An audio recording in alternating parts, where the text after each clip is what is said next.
Hi everyone, it's Rachel and Anthony from Don't Crop Me Now. And today it is the day of our annual show and open day at our allotment ground. This is the first one we've had since the COVID lockdown, so it's been quite a few years. And this year we've decided that we're going to enter the baking category and a few of the heavyweight categories, but we're probably not going to enter that much other veg, just really because we've been really busy and we haven't really got time to sort of prep them all. So Anthony has pulled out here one of the tubs that had the giant potatoes in, which is the condor potatoes. And what we are going to do is we're going to see how big this one is in there. I have no idea how well this will have worked. It hasn't been raining that much, but look at that one. That's quite good. Saying that though, I was hoping there wouldn't be many potatoes, and there are quite a lot of potatoes. They're a bit scabby, aren't they?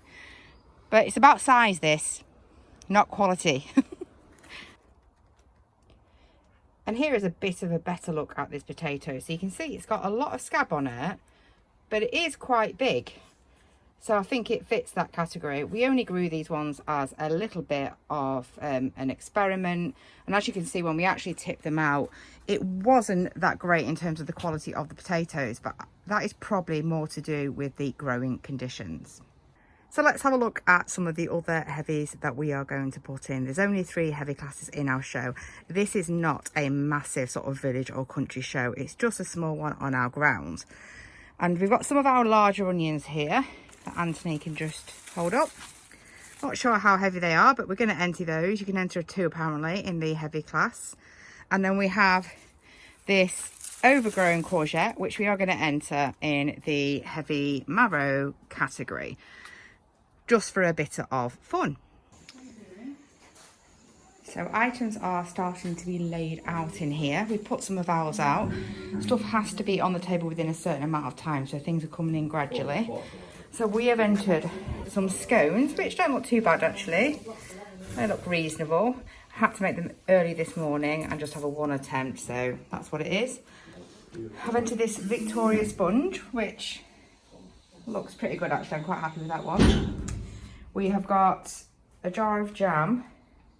We've only actually got 2 sets of jam left in our storage, so I had to empty that one because I haven't made any of the other ones so far. These little fairy cakes. And a fruit cake that is covered with whiskey. That is at least 6 months aged already, so that should be pretty good. And I'm planning to save that for Christmas. I made this beetroot cake for one cake, which includes vegetables, but I put it on here and it's broken in half. But it's taking parts that count, and I know it's a really tasty cake. And then I just made some little raisin type cookies, which are on there. And then the final one in the baking is 1 jar of relish or chutney, and I'm going to put in this fig, pumpkin and orange chutney, which I really like. So that's why most of the stems are on stuff, so we know it's great. In this hut we also have flowers, which are going out as well.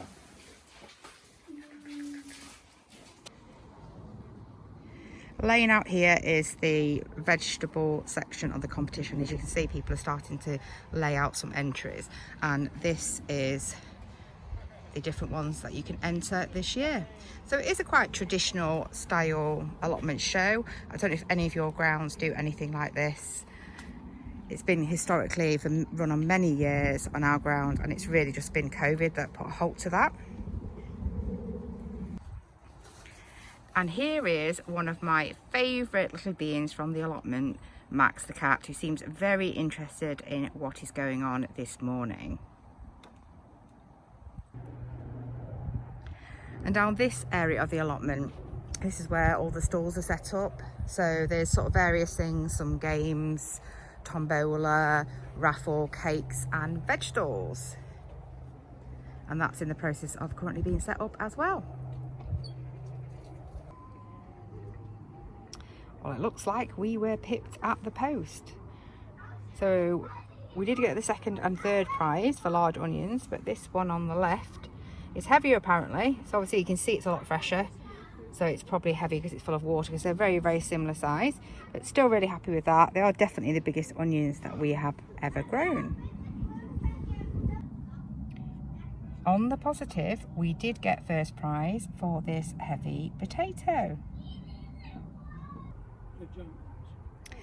We didn't get very far with these giant marrows. As you see, ours is probably the smallest of these larger marrows. So we got first prize for these cookies. That's really good. Interestingly enough, George really dislikes our chutney and said she didn't like the taste of it at all. That's actually one of my favourite ones, but it is just down to personal taste. Are we allowed to look at the produce? Apparently, I'm just about to open. the George loved the chocolate beetroot cake, which I have to say is one of my favourite cakes as well. 132. And the fruit cake was popular. We're going to take that back and we'll have that for Christmas. They also liked the little cupcakes.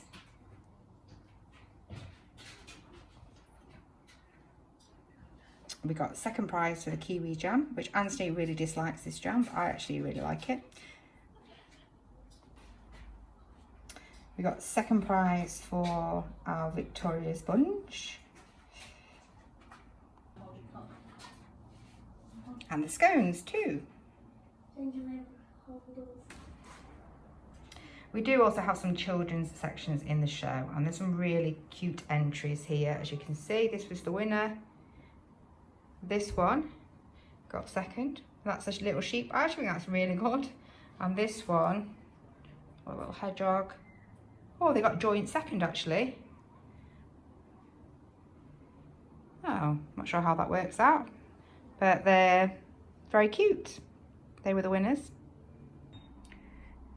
We didn't enter any flowers, but I just wanted to show you some of the flowers that other people have entered. This isn't the biggest show we've had. It's the first thing that's come up since COVID, but you can see the sort of array of beautiful flowers that people grow on the ground.